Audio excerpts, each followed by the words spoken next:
ሰላም ሰላም ውድ የዩቲዩብ ቻናል ተከታታዮቼ እንደምን አላችሁ? ባለፈው ክፍል 1፣ ክፍል 2፣ ክፍል 3፣ ክፍል 4 እስከ ክፍል 15 የቻይንኛ ቋንቋ ትምህርት ስንለማመድ መቆየታችን የሚታወስ ነው። እንግዲህ የቻይንኛ ቋንቋ በባህሪው ምን ይመስላል የሚለውን ብዙ ትሬኒንጎች የሚያስፈልጉት እና ጥንካሬ የሚያስፈልገው መሆኑን ደጋግሜ በእያንዳንዱ ክላሳችን ለመጥቀስ ሞክሬያለሁ። እንግዲህ ዛሬ በቪዲዮ የመጣሁበት ምክንያት ምንድነው?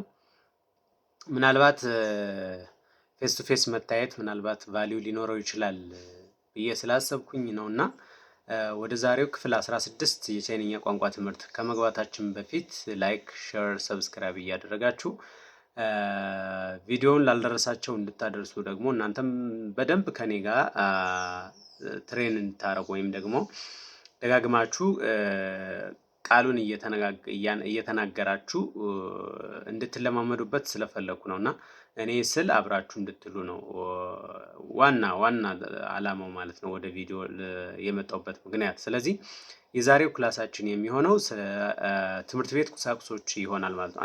አንድ ሰው የሚያስፈልጉት የትምህርት ቤት የመማር ማስተማር ሂደት ምን ያስፈልጉታል የሚሉትን ለመግለጽ 7 ወር 8 አካባቢ ቃላቶችን ይዤላችሁ መጥቻለሁ ማለት ነው። እንግዲህ አብረን እየተለማመድን ቻይንኛን በደንብ አዳብረን ፍሉዌንትሊ መናገር እንድንችል ያግዙናል ማለት ነው። እና ለምሳሌ መጽሐፍ ብንፈልግ ወይም ደግሞ አንድ ቻይናዊ መጽሐፍ ይዞ ያን መጽሐፍ ማለት ማንበብ ብንፈልግ መጽሐፍ ምንድን ነው የሚለው ነው አእምሯችን ላይ የሚመጣው። እና መጽሐፍ ማለት ምን ማለት ነው በቻይንኛ የሚለውን ስንሄድ ሹ ሹ ሹ ሹ ሹ ምንድነው? ሹ የሚለው ፈርስት ቶን አለው ማለት ነው። እና ይሄ ሹ የሚለው ማለት ነው ፈርስት ቶን አለው። ፎኔቲክሱ መጽሐፍ የሚል ትርጉም አለው ማለት ነው። እና ውድ ቤተሰቦቼ ሹ ስንል አፋችን ተሰብስቦ ወደፊት ነው የሚመጣው አይደል? አሁን እኔ ሹ ስል ወደፊት ነው የሚመጣው ማለት ይጠባል። አፋችን እየጠበበ ወደፊት ይመጣና ከንፈራችን ወደፊት ይወጣል ማለት ነው። ያኔ አክሰንቱ በደንብ ሆኖ ይመጣል ማለት ነው። ሌላኛው እንግዲህ ይህንን በደንብ ከተለማመድን ሌላኛውና ሁለተኛው የሚሆነው ምንድነው? ሊያንሲ በን ሊያንሲ በን ሊያንሲ በን ሊያንሲ በን እንግዲህ ይሄ ሊያንሲ ማለት ልምምድ ወይም ደግሞ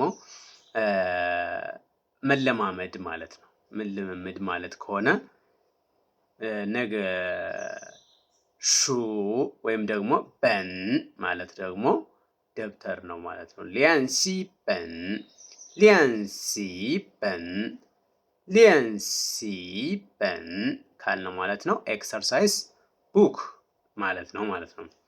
በን የሚለው ለደብተር ያገለግላል ማለት ነው። በን ማለት ደብተር ነው። ስለዚህ ሊያንሲ ማለት ደግሞ ኤክሰርሳይዝ ነው ማለት። ስለዚህ ኤክሰርሳይዝ ቡክ ስንል ሊያንሲ በን። እስኪ አብረን እንበለው፣ አብረን ትሬኒንግ እያደረግን እስቲ ውድ ቤተሰቦቼ ሊያንሲ በን ሊያንሲ በን። ሊያን ስንል አራተኛ ቶን አለው ማለት ነው። ሲ ስንል ደግሞ ሰከንድ ቶን አለው ማለት ነው። በን ስንል ስንተኛ ቶን አለው ማለት ነው? ሶስተኛ ቶን አለው ማለት ነው። እንግዲህ አጻጻፉ ይሄ ሶስተኛ ቶን እንደነገርኳችሁ ከላይ ወደ ታች ይወርዳል፣ ከዛ በኋላ ወደ ላይ ይወጣል። ይሄ ምን አይነት ቶን ነው ማለት ነው?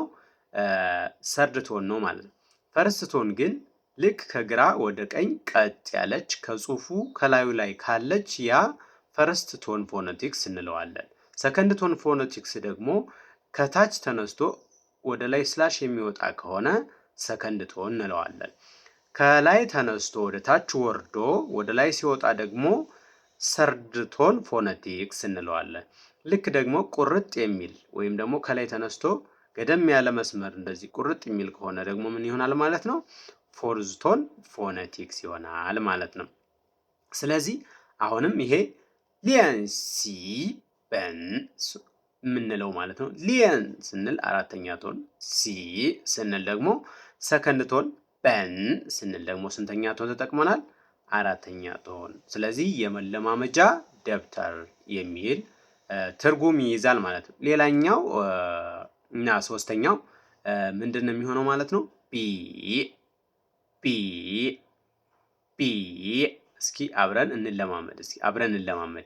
ቢ ቢ ቢ ቢ እስክሪብቶ ወይም ደግሞ መጻፊያ ማለት ነው። ፔንስል ሊሆን ይችላል ማለት ነው። እንግዲህ ቢ እስኪ ቢ አንተ እያየኸኝ ያለው ልጅ አብረህ ከኔ ጋር ሲበል አብራችሁ ሁላችሁም ይህን ቪዲዮ የምትከታተሉት ማናችሁም ብትሆኑ አፋችሁን የግዴታ መክፈት አለባችሁ። ቻይነኛ ለመናገር ቻይነኛ ደግሞ ፍሉዌንትን ሁነን ከሰው ጋር መግባባት እንድንችል ምን ማድረግ አለብን ማለት ነው?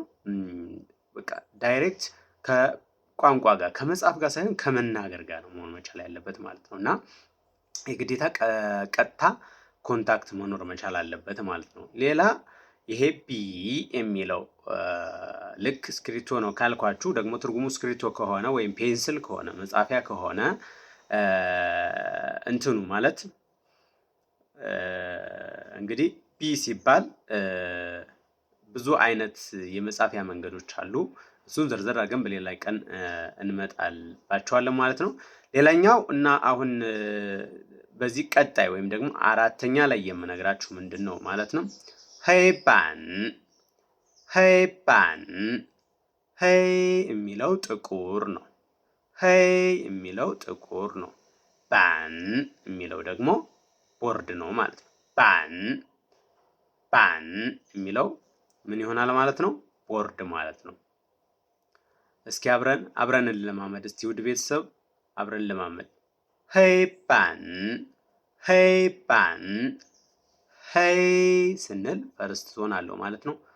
ባን ስንል ደግሞ ከላይ ወደ ታች ይወርዳል ማለት ነው። ፎነቲክሱ ከዛ ወደ ላይ ይወጣል ማለት ነው። ስለዚህ ሰርድ ቶን እንለዋለን ማለት ነው። ሄይባን ሄይባን ስንል ምን እንላለን ማለት ነው? ብላክ ቦርድ ነጭ ቦርድም አለ።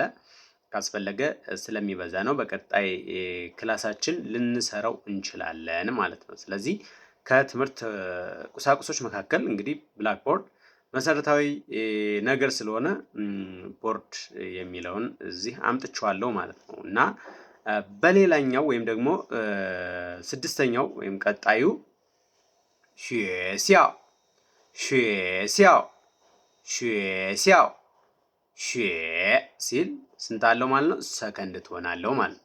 ሲያው ሲል ደግሞ አራተኛ ቶን ወይም ቁርጥ ያለ አለው ማለት ነው። ሹሲያው ሹሲያው ሹሲያው ሹሲያው ሹሲያው እንግዲህ ስኩል የሚል ትምህርት ወይም ደግሞ ቋንቋ አለው ማለት ነው። ስኩል ወይም ደግሞ ትምህርት ቤት ማለት ነው። ይሄ እንግዲህ ሹሲያው ማለት ሹ የምንለው ከታች እንደነገርኳችሁ ወደ ላይ እንደሚወጣ ነግሬያችኋለሁ። ሲያው የሚለው ደግሞ ልክ ቁርጥ ያለ ከላይ ተነስተን ወደ ታች ገደም ያለ የምናሰምረው መስመር ያለበት ሲያው የሚል ትርጉም አለው ማለት ነው። ስለዚህ የትምህርት ቤት ትርጉም ይሄ ከሆነ የላይብረሪ ትርጉም ደግሞ ወይም ላይብረሪ በቻይነኛ ምን ይባላል ካል ቱሹጓን ቱ ስንል ስንት ትሆናለህ ማለት ነው? ሰከንድ ትሆናለህ። ቱ ስንል ማለት ነው። ቱ ስንል ምን አለው? ሰከንድ ትሆናለህ። ሹ ስንል ደግሞ ፈርስት ትሆናለህ። ጓን ስንል ስንት ትሆናለህ ማለት ነው? ፎርዝ ቶን ማን ነው? ሰርድ ቶን አለው ማለት ነው። ኤክስኪውዝ ሚ ቱ ሹ ጓን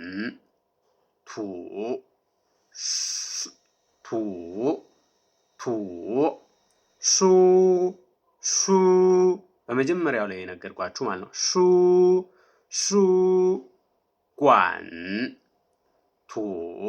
ሹ ጓን ላይብረሪ የሚል ትርጉም አለው ማለት ነው። ሌላ የምንነጋገረውና እንትን የምንለው የምንማማረው ምን ይሆናል ማለት ነው? መምህር በቻይንኛ ምን ይባላል የሚለውን እናያለን ማለት ነው።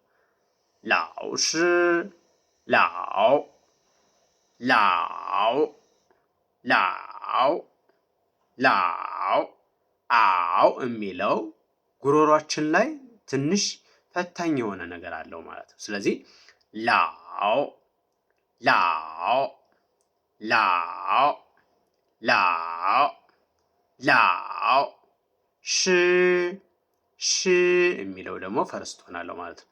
ላው ሽ ላው ሽ ላው ሽ ላው ሽ እንላለን ማለት ነው። መምህር ኦር ቲቸር ማለት ነው። ሌላኛው እና የመጨረሻው ደግሞ ተማሪ ማለት ነው። ተማሪ ማለት በቻይንኛ ምን ይሆናል ትርጉሙ? ወይም ደግሞ በቻይንኛ ምን ብለን ተማሪ ስንል ምን ብለን ልንተረጉም እንችላለን? ምን ትርጉም ይኖረዋል ብለን ካልን ደግሞ ሹሸን ሹ የሚለው ሹ ሹ ሹ ሹ ሸን ሸን ሸን ሹ ሸን ሹ ሸን።